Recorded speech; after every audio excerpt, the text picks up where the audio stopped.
Well, it might be an emergency. Well, it seems like that was an easy fix. I want to do a little appreciation of a wonderful South African geophyte species.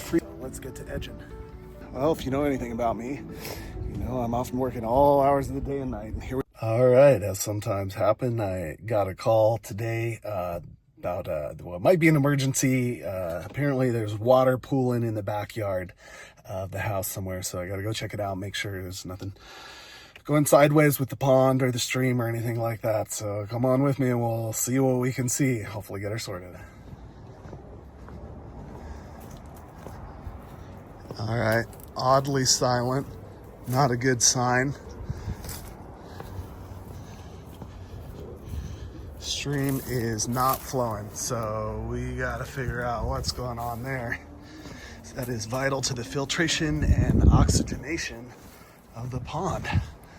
Unclear how long this has been the case. This is our skimmer. All right. I'm gonna have my autofill started running. Seems like guests at the house just unplugged the pump, possibly.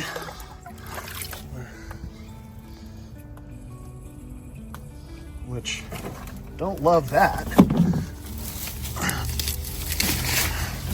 You know, when you host people, I guess you gotta label everything with do's and don'ts. All right, so I'm starting to hear something in the stream.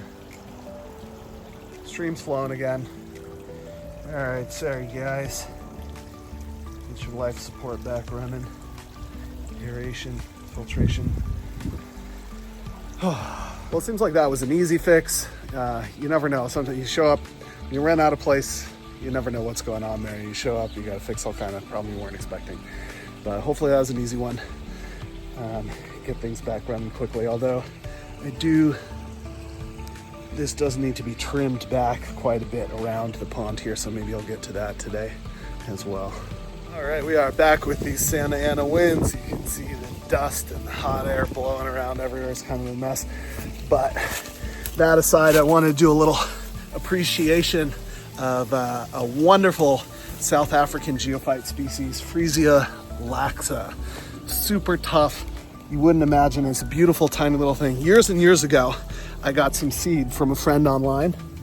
Take a look. Here's these cute little flowers. See if we can get it focused in there for you. And these things will put up with, as you can see, super dry, tough clay soil, years of neglect. You know, they don't give a dang. They'll keep coming up, keep putting on a show for you.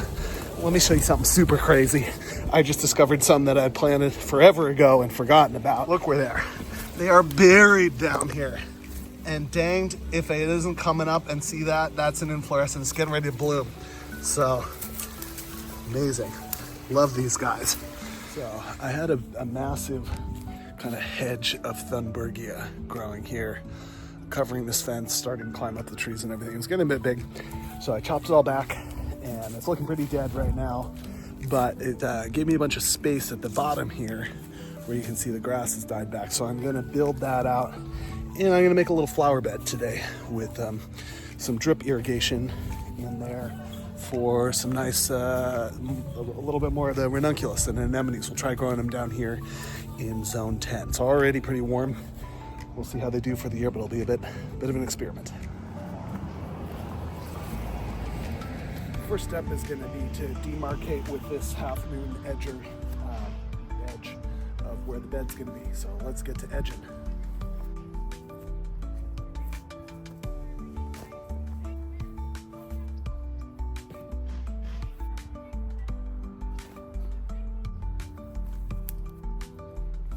All right, so I think I'm gonna weed whip some of these old dead vines into submission, and then we'll get this all cleaned up and ready to go. Well, not with the discharged battery, I won't, so time to borrow from our ego blower. See if we can get this going. Ah, there we go.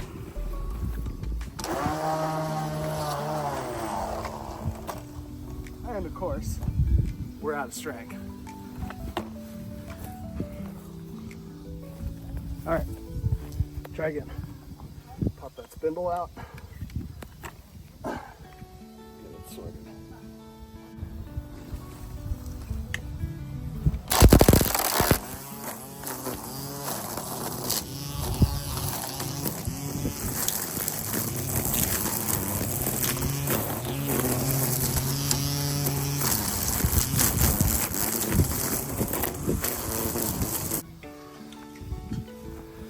Next, I'm going to go through and dig out what I can of the grass, weed roots, so on, so we don't immediately battle that once we put the fresh dirt in.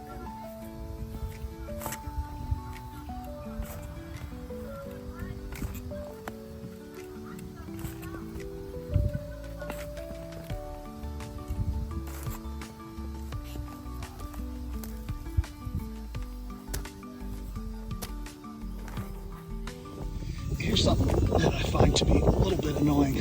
So at a certain point, somebody on this property put in new sod. And when they did it, they got sod that was laid out on a plastic netting. So now underground, we have this fine plastic grid buried. It sort of breaks apart when you try to take it out. It's like a fantastic way to get tiny little pieces of plastic everywhere.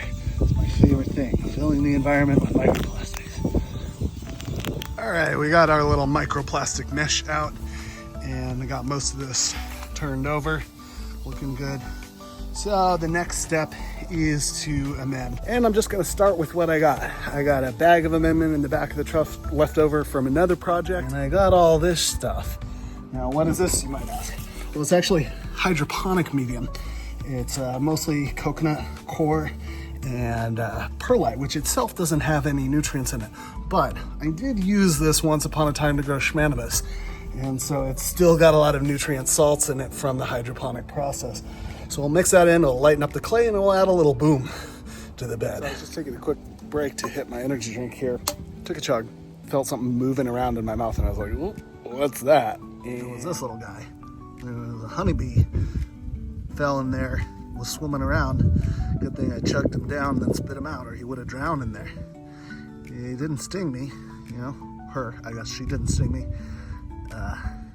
But hopefully she can dry off and get back to her life. I don't know. Alrighty, we got the base layer in of our old hydroponic fluff, plus a little bit of amendment there. And go get a little planting mix to add on, and then we'll be ready to set her up. Looking good. Today, I'm making a ranunculus salad. Let's toss them in.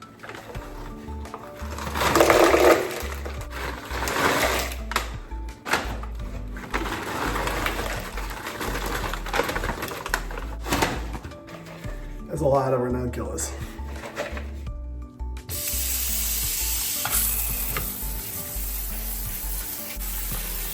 Let them soak in a little bit of water before I plant them out today. I don't know, I would guess this is like $300 or $400 worth of ranunculus.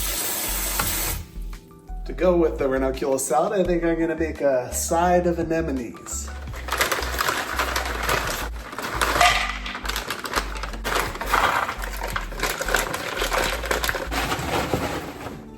This is a whole, oops.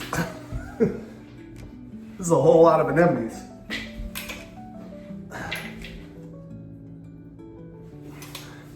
Try not to spill them everywhere. And we're gonna go ahead and soak these up too before we plant them out. $400 at least worth of anemones. Expensive salad.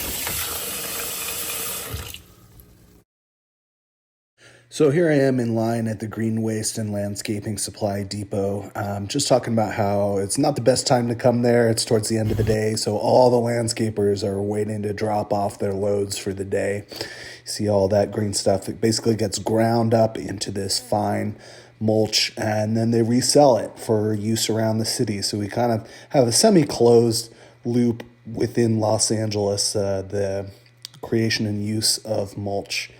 It does mean that it's just made from whatever people bring in, which is a lot of eucalyptus. Smells pretty strong. Here's a giant pile waiting to just fall into the tray. All right, there it is. 2 scoops of the planting mix. All loaded up. That wasn't terrible. That was about 30 minutes to get filled up. Well, if you know anything about me, you know I'm often working all hours of the day and night. And here we are, unloading as the sun goes down. It's a race against the light. I forgot my headlamp, so it's gonna be hard to work in the dark tonight. But I'll do as much as I can and come back for what I don't get done. Okay, so here we are, calling it a day. Didn't quite get to planting today, but we are mostly prepped, and I will get it sorted tomorrow because never forget, we got those ranunculus and anemones soaking in the bowls inside. Thanks for joining in my life in the garden, and we'll see you again tomorrow. Have a good one. I won't make you watch me, but I will say, don't sleep on the grilled chicken combo at Pollo Campero. So good.